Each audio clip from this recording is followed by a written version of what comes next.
Oi, pessoal, tudo bem? Vamos conversar hoje sobre um tema que, olha, mexe com todo mundo: o ressentimento. Sabe aquelas mágoas que a gente carrega às vezes por anos e que parecem que grudam na gente?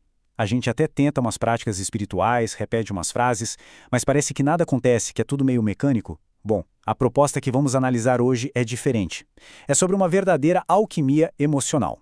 E a grande pergunta que fica é essa, né? Como é que a gente solta o peso de uma mágoa sem fingir que a dor nunca existiu, sem desrespeitar a nossa própria história? É exatamente essa jornada que a gente vai fazer agora, passo a passo. Então, vamos começar pela premissa, que é a base de tudo. A ideia aqui não é sobre positividade forçada, sabe? Aquele negócio de fingir que tá tudo bem quando não tá. Pelo contrário, é um convite para um trabalho emocional de verdade, um trabalho autêntico. E para isso ficar bem claro, a gente precisa entender o que é o bypass espiritual. É um termo que descreve quando a gente usa uma ideia elevada, uma frase bonita, para, na verdade, fugir do que a gente está sentindo. É uma desculpa espiritualizada para não lidar com a dor. A abordagem que estamos vendo hoje é justamente o oposto disso. E aí que entra a metáfora central: a alquimia.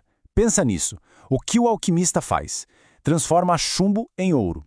E aqui qual é a nossa matéria-prima, o nosso chumbo? São as nossas emoções mais difíceis: a raiva, o ciúme, o medo. A proposta não é jogar isso fora, mas usar tudo isso como ingrediente principal para a transformação em algo valioso, como a paz.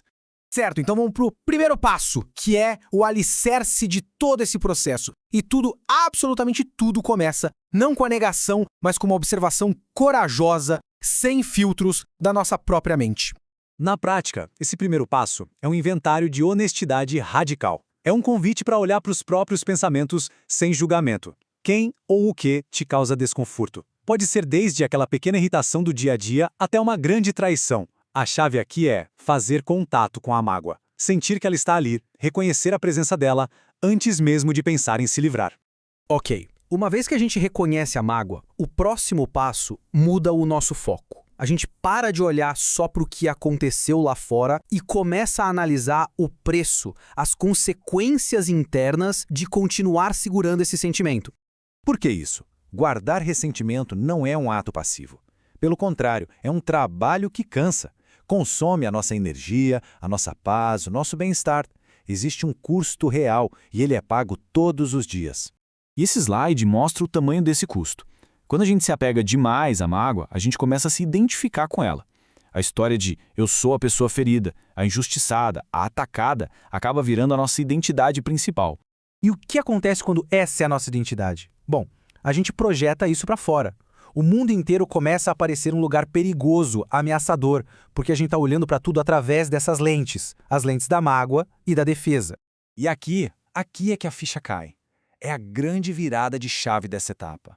A gente percebe que a dor não está sendo causada só pelo que aconteceu no passado. Ela está sendo ativamente mantida por nós, agora, no presente, toda vez que a gente decide alimentar essa mágoa. Essa percepção nos leva a um ponto super importante, que muitas vezes é o que trava tudo, a nossa ideia sobre o que é o perdão. Um conceito mal compreendido que impede muita gente de seguir em frente.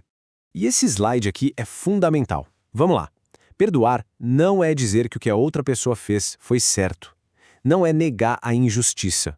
Não é passar a mão na cabeça. Nada disso. Perdão, neste contexto, é uma estratégia de autocuidado. É uma decisão consciente de se libertar do peso daquela história. É um ato de libertação mental para si. Bom, agora que a gente entendeu a lógica, o porquê, vamos para o como. Como é que a gente faz essa mudança mental na prática, de um jeito consciente? E vale reforçar mais uma vez, não se trata de ficar repetindo uma frase como um papagaio. É um processo ativo, consciente, que a gente aplica especificamente naquelas fontes reais da nossa dor. O processo é bem claro. Primeiro, observar o pensamento de ataque quando ele aparece.